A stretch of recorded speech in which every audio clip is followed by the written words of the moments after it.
ito pa isa pang pinipilahan pagkain. Makikita to sa Ingbitin. Great Buddha, the Great Buddha Coffee. O, haba na naman ang pila. Haba na naman din dito ng pila. Lagi ako dito din nabili. Lagi din ako dito nabili. Ang sarap kasi dalagan yan. Diba? Oh, ha? Sarap. Ayan, ito yung Binondo Bites na lagi kong binibili. Masarap pagkain dyan. Kaya, tinan nyo naman ang pila. Kung hindi yan masarap, di yan pipilahan, di ba? Sulit. Dito, puro kainan. Bibili din ako dito sa Ingbitin. Masarap din dito ang mga hopya.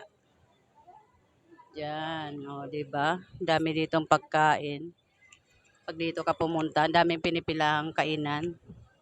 O, dito. O, dito. Pag gusto mo na milk tea, dito naman, o.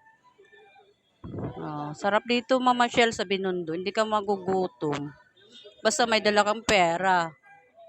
Kasi dami ditong kainan. Basta may dala kang pera. Kung wala kang pera, edi manghingi ka muna dyan sa mga apam.